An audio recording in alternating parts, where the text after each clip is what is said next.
क्योंकि आपके पेशेंट को जो बीमारी है वही बाकी फैमिली मेंबर्स के पेशेंट को भी बीमारी है, तो ये बीमारी के लक्षण हुए।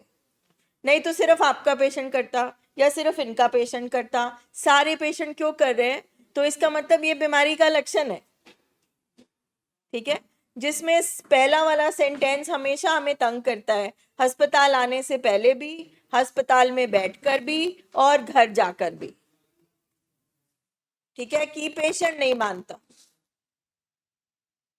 पेशेंट अपनी मर्जी करता है, तो उसका क्या जवाब है? पेशेंट मानता क्यों नहीं है? कहां से मानते हैं? उसकी बीमारी है, कहां से मानता है कोई? दिमाग से, मत से। ठीक है, जैसे सर रोज ये आपको ब्रेन, जानवर दिमाग और मत का मॉडल दिखा दिखा के समझाते हैं कि जहां से उसने मानना है वो हिस्सा ही उसका काम नहीं कर रहा, जहां से उसने समझना है वो हिस्सा ही नहीं काम कर रहा, जो वो अपनी मर्जी करता है क्योंकि उसकी मर्जी बीमार है।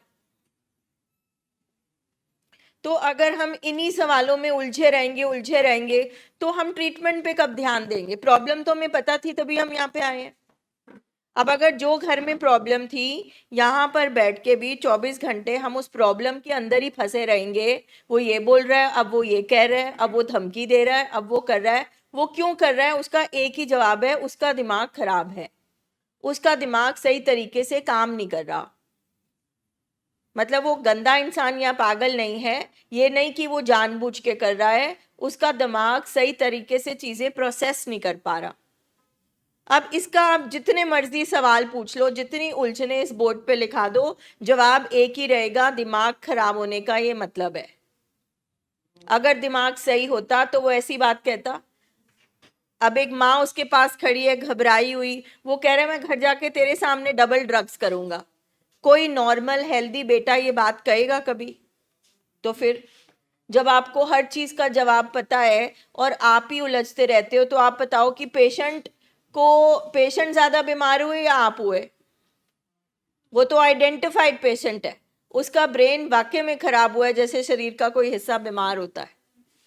तो जिसकी मत सच्ची में मारी गई है, सच्ची में वो मत वाला हिस्सा काम नहीं कर रहा, अब वो बीमार है एक्चुअल में, मगर बातें आप भी नहीं मान रहे, आप भी घुमा फिरा कर एक ही क्वेश्चन पूछते हो, वो समझा, उसको समझाओ ना। वो नहीं मानता, वो नहीं सुनता, आज ना धमकी दे रहा था, आज वो ये कह रहा था। आप 24 घंटे कमरे में आप पेशेंट की ये वाली बात में फंसे रहते हो, पेशेंट अपनी बात में फंसा रहता है, आप अपनी बात में फंसे रहते हो। आपकी लाइफ में ऑलरेडी इतनी उलझने हैं, इस उलझन से आप कब बाहर निकलोगे? तो जिस दिन आप इस उलझन से बाहर निकल गए, ट्रीटमेंट शुरू। ठीक है, जिसका दिमाग खराब है वो अपना इलाज कराएगा, उसको पता है उसके लिए शराब नुकसानदायक है, फिर भी वो पिए जा रहा है। तो आप लोग क्या कर रहे हो? आपको अल्टीमेटली उसको ट्रीटमेंट में लाना है, अब दोबारा आपको आना पड़ा, आना ही पड़ा ना। तो अब आप क्यों आए हो बताओ? हाँ, क्यों? ऐसा क्या हुआ कि आप हॉस्पिटल आ गए फिर से? तो आप कैसे लेके आए उसको? हाँ, तो आप पहले क्यों नहीं उठा लाए?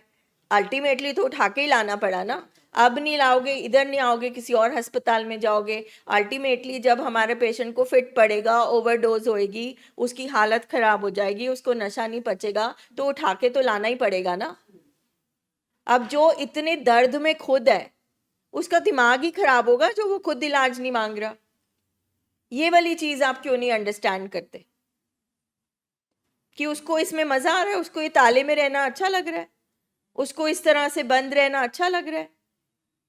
तो जो चीज आपको पहले इलाज में, इसलिए बोलते हैं पहली बार जब आप इलाज में आते हो पूरा कराओ ट्रीटमेंट, ट्रेनिंग भी कराओ, दवाइयां भी दो, अपनी ट्रेनिंग भी लो, नहीं तो आपको वापस आना ही पड़ेगा।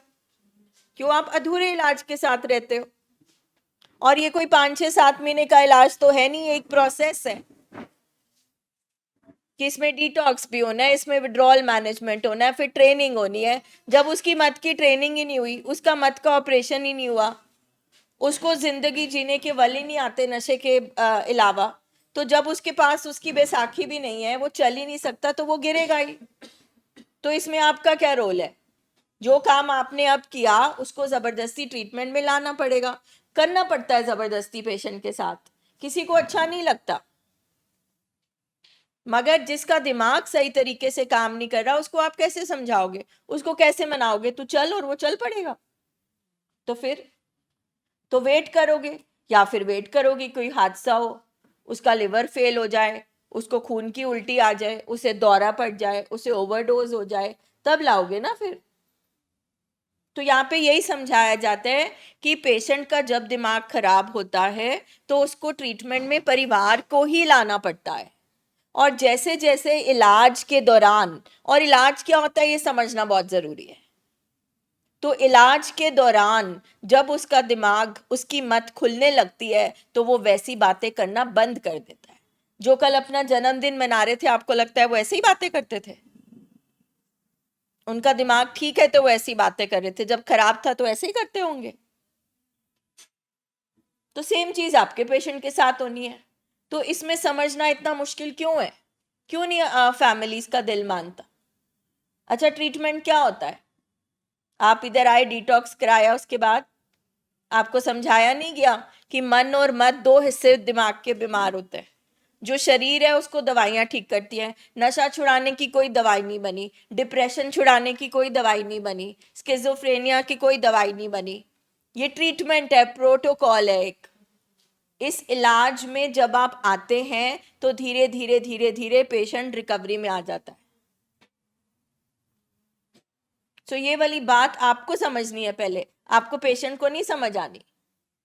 ट्रीटमेंट का रिमोट कंट्रोल हमें अपने हाथ में लेना है, पेशेंट के बस का नहीं है। पेशेंट के बस का होता तो वो इधर होता ही नहीं।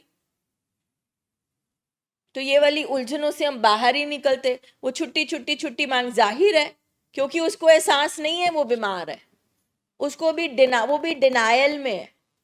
अभी उसका मत का हिस्सा काम नहीं कर रहा जो उसको दिखाएगा, देख तेरी जिंदगी खराब हो रही है, देख तू बीमार है, देख तुझे इलाज चाहिए।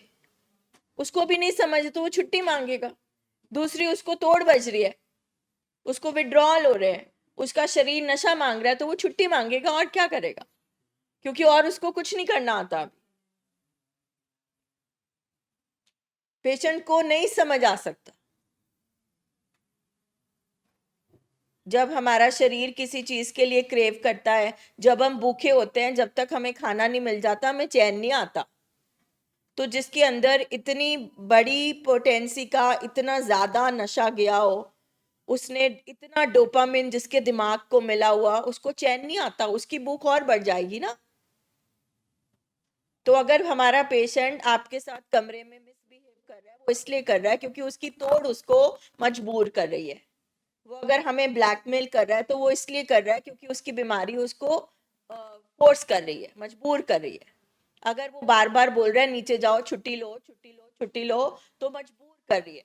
अगर वो कहता है आप सेशन नहीं अटेंड करो, या आपके दिमाग वॉश कर रहे हैं, ब्रेन वॉश कर रहे हैं, आप इनकी बातों में नहीं आओ, तो वो एक मरीज बोल रहा है, वो तो बोलेगा क्योंकि हम उसके सबसे बड़े दुश्मन हैं। अभी उसके और उसकी बीमारी, नशे के बीच में जो आ रहा है वो उसका दुश्मन है, तो वो हमें क्यों पसंद करेगा?